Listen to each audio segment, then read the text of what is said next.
Faz sentido transformar qualquer crime cometido por organização criminosa em terrorismo? Depois das operações no Rio de Janeiro, que deixaram mais de 120 mortos, exatamente 121 mortos, na operação contra o Comando Vermelho, a gente vê uma onda novamente de populismo judicial, uma tentativa, como se diz, uma tentativa fácil para resolver um problema complexo que está sempre batendo na trave e cometendo certos erros. E aqui comigo, Vladimir Aras, professor da Universidade de Brasília, de Direito Internacional, também membro do Ministério Público, a gente aqui discutindo sempre esses temas de organizações criminosas, terrorismo, legislação penal internacional. Se você quiser mais desses conteúdos, clique aqui, se inscreva no canal e no sininho para nos acompanhar. Vladimir, a gente vê uma onda de novos projetos aparecendo no Congresso Nacional, uma discussão sobre tratar todas as organizações criminosas como terroristas. A gente já falou aqui num primeiro momento sobre isso, mas acho que vale a pena voltar, porque não é só uma questão de poder ou não os Estados Unidos interferirem no Brasil. Tem uma consequência aqui interna. Então eu queria que você descrevesse para mim. Vamos dizer que transformemos PCC e Comando Vermelho em organizações terroristas. Qual a consequência disso? Muito Prática. bem. Prática, Muito bem. vamos lá. Qual a consequência Vamos lá, prática disso? vamos na prática falar desse tema e já temos aí três projetos, pelo menos, né, que cuidam desse assunto, um projeto do governo e outros projetos de parlamentares. Na prática, se um dos projetos que nós examinamos for adiante, nós teremos a exótica criação da figura do terrorismo estadual, né? Nós teremos, em consequência disso, a supressão de uma categoria que é devidamente reconhecida pelo direito internacional como categoria específica, que merece um tratamento pelos Estados nacionais rigoroso, né, como todo ato terrorista, e que segue parâmetros estabelecidos em tratados internacionais, para reconfiguração no espaço jurídico brasileiro. Uma segunda consequência seria, se um desses projetos for adiante, que nós teríamos a supressão da competência da justiça dos estados, né? E é justamente esse terrorismo estadual, ele vem como um puxadinho aí para tentar resolver esse efeito, que é um efeito imediato de um dos projetos. Se você coloca o PCC, o Comando Vermelho, e qualquer outra entidade que pratique esses atos contra as chamadas infraestruturas críticas, contra usinas hidrelétricas, contra aeroportos, portos, etc., como terrorismo, você tem como consequência direta a transferência de todos esses casos da competência da justiça da estadual para a competência da justiça federal. Isso significa tirar a expertise da Polícia Civil de São Paulo, que lida há muitos anos com o PCC, da Polícia Civil do Estado do Rio de Janeiro, que lida também há décadas com o Comando Vermelho e as outras facções, e também do Ministério Público dos Estados, sobretudo o Ministério Público dos Estados em que há já grupos de combate ao crime organizado, como os GAECOS. Nesse sentido, Vladimir, se a gente transferisse tudo isso para a competência federal, como você disse, polícias civis estariam fora, Ministério Público Estadual estaria fora. A competência seria do Ministério Público Federal e Polícia Federal. Temos estrutura e expertise no Ministério Público Federal e também na Polícia Federal para lidar com tudo isso, não só expertise, mas também número para fazer frente a isso? A expertise se constrói, de construir números, aumentar número é que é mais difícil diante de contingências orçamentárias, né? O Ministério Público de São Paulo é o maior do Brasil, um dos maiores das Américas, se não é o maior da América Latina, em número de integrantes. O Ministério Público Federal tem pouco mais de 1.000 membros e nem todos atuam em matéria criminal. A Polícia Federal já tem uma divisão, um departamento que lida, uma unidade da Polícia Federal que lida com terrorismo há alguns anos. Mas não tem o mesmo conhecimento, a mesma atuação que as polícias civis que lidam cotidianamente com esse problema têm, especialmente nesses estados mais impactados por esse tipo de criminalidade. Então nós perderíamos um grande tempo com a construção dessas novas experiências e isso geraria necessidade de maior coordenação num país, Felipe, que tem pouca coordenação.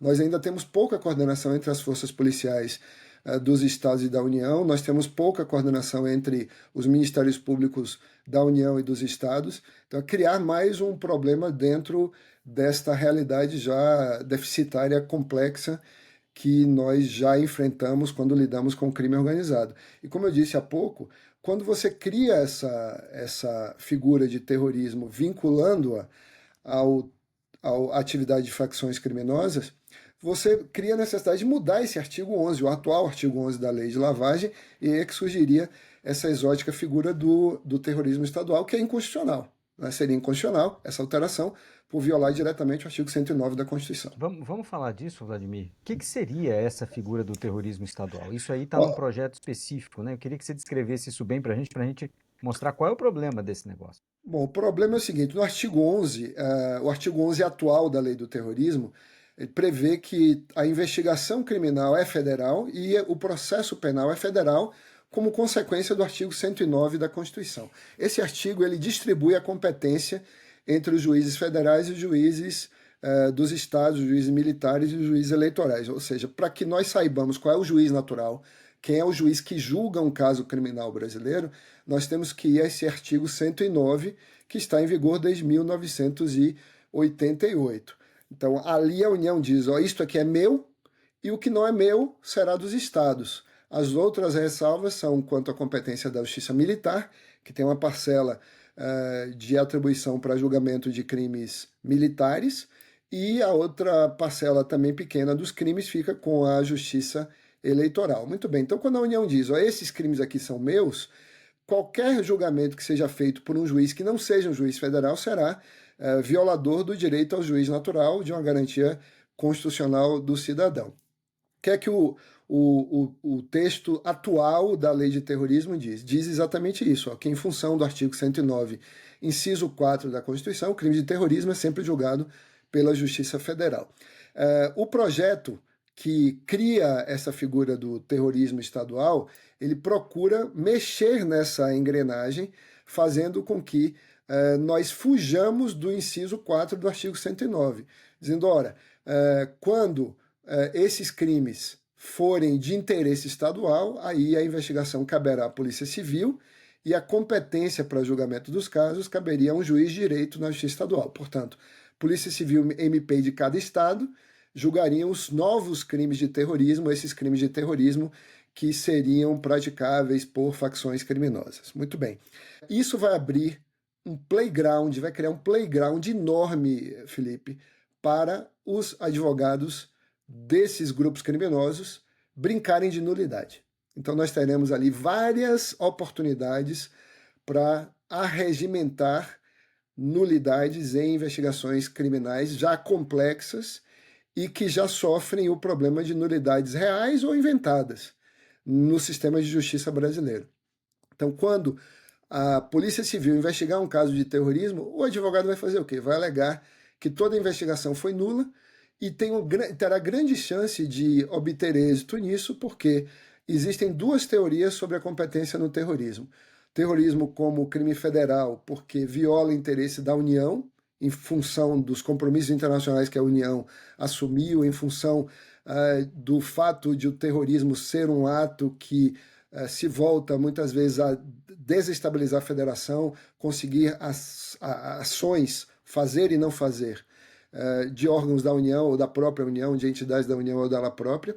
E uma segunda tese que leva à configuração do terrorismo como crime federal é a que equipara o terrorismo a um tipo de criminalidade política. Não confundamos aqui criminalidade política com criminalidade político-partidária.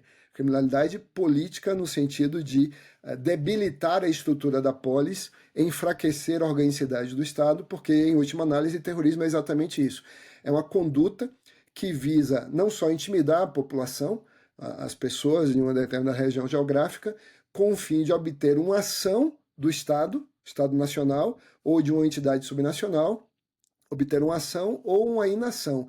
E não só em relação ao Estado, em relação também a organizações internacionais. Então, essencialmente, é isso. Pratica-se um ato terrorista para conseguir algo mediante a ação ou inação de uma autoridade, de um Estado ou de uma organização internacional. Então, não faz o menor sentido criar essa figura do terrorismo estadual, com esta inovação que viria no artigo 11 da lei de 2016. É o terrorismo com sotaque, né, Vladimir? Mas me tira uma dúvida aqui. Nessa história de classificar as organizações criminosas como terroristas, significaria dizer que tudo o que praticassem de crime seria classificado como terrorismo? Aí é que entra aquele velho debate que vem desde 2016, eu já acompanho isso desde o início da tramitação do projeto de lei do terrorismo. Escrevi, inclusive, eu e Robalinho, meu colega de Ministério Público, nós escrevemos um texto ainda quando era um projeto de lei, a lei atual do terrorismo, em que nós dizíamos, essa lei não vai funcionar. Essa lei não vai funcionar porque a motivação que está ali é uma motivação exótica, né? É uma motivação que não corresponde a vários atentados terroristas que já houve na história, que não são apenas por xenofobia ou por questões religiosas ou raciais. Muitas vezes o terrorismo tem conotação puramente política, às vezes nacionalista, às vezes independentista.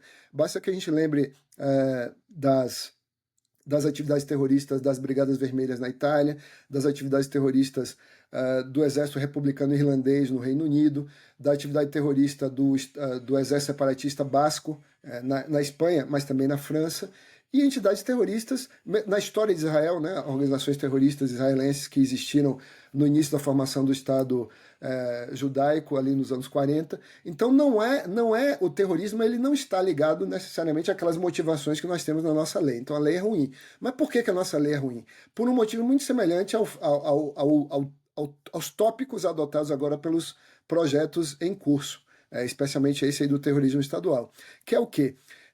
Tentar fazer um jeitinho brasileiro para corrigir um problema que foi posto artificialmente na lei. Então, qual era o problema inicial da lei brasileira? O problema inicial era o seguinte: nós não queremos que as organizações sociais, movimentos sociais de luta por direitos no Brasil sejam acusados de terrorismo. Então vamos tomar aqui como exemplo o MST. Então digamos que o MST pudesse vir a ser acusado de terrorismo. Nunca foi acusado de terrorismo porque a lei não cobre essas condutas e reclamar direitos não é praticar terrorismo. Mas se um dia o MST ou qualquer outra sigla do espectro político brasileiro de organizações da sociedade civil resolvesse envenenar a represa que abastece Brasília de água, ou quisesse destruir a usina de Angra dos Reis, causar um acidente nuclear, ou quisesse paralisar o serviço de tráfego aéreo do aeroporto de Guarulhos, paralisar o tráfego aéreo de Guarulhos. Isso seria um atentado terrorista? Sim, seria um atentado terrorista. Né? E não haveria nenhuma justificativa, por mais importante que fosse o direito reivindicado, reforma agrária, que é importante, etc., que justificaria matar pessoas destruindo uma usina hidrelétrica, uma usina nuclear, ou uma plataforma de petróleo, ou o que seja. Então não é o tipo de entidade que diz se ela pode praticar terrorismo ou não pode praticar terrorismo. Hoje, por exemplo, se nós tivéssemos uma lei adequada, as facções criminosas poderiam eventualmente ser acusadas de terrorismo? Sim. Né? Se nós não tivéssemos aquela motivação muito estreita que está na lei desde 2016. Então esse projeto atual do deputado Ramagem, ele resolve esse problema genético? Não. Ele cria outro. Ele não resolve o problema original, porque a motivação continua lá e não apresenta uma solução adequada para o fortalecimento da persecução criminal antiterrorismo, antifacções.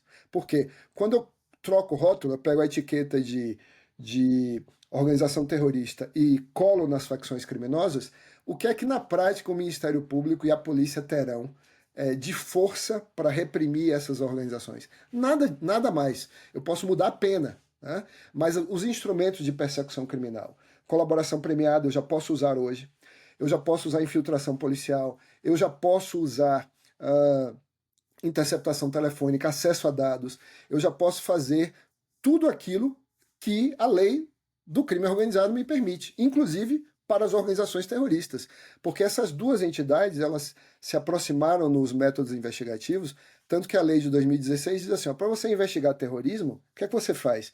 Você usa os métodos do crime organizado, está na lei, já desde 2016. Então não vai resolver esse problema da eficiência da atividade do Estado.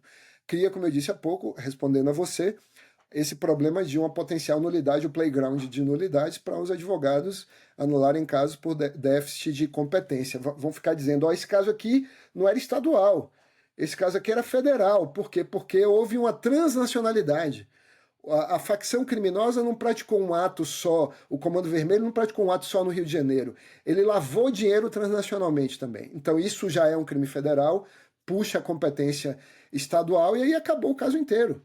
Ou É mesmo aí, criar Vladimir, um vírus no sistema. Criar ou um vírus no mesmo sistema.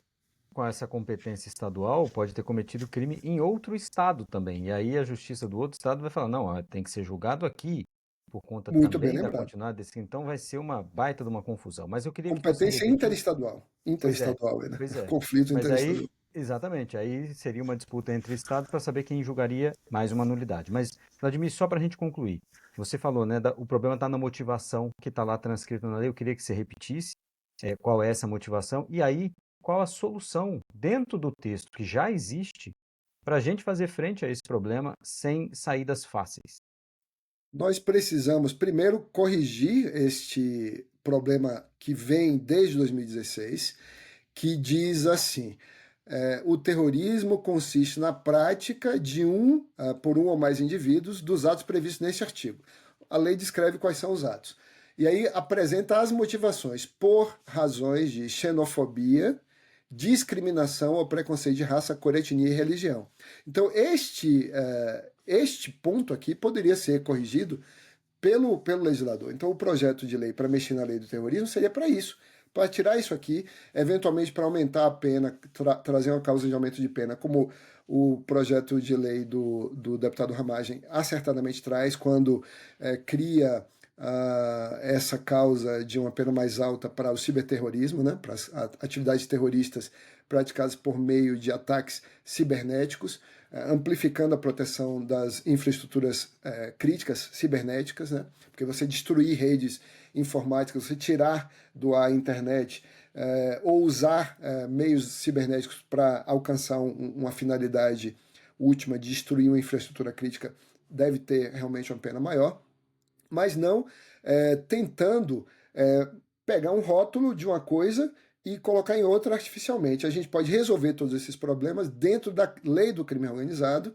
e conciliá-la com as necessidades atuais da persecução criminal, inclusive patrimonial, com a criação da ação de perdimento de bens, ação de extinção de domínio, já falamos sobre isso aqui em outra oportunidade, e fortalecendo os mecanismos de integração de inteligência do Estado brasileiro, para que as polícias possam trocar informações mais rapidamente, o Ministério Público, e robustecer de novo a cooperação internacional, né? O problema não começa aqui, o problema vai além daqui, nós precisamos coordenar essas entidades todas transnacionalmente também. Vladimir, obrigado mais uma vez por essa conversa. Voltamos semana que vem ou diante de uma nova crise que aparecer. Obrigado, Ok. viu? Um abraço.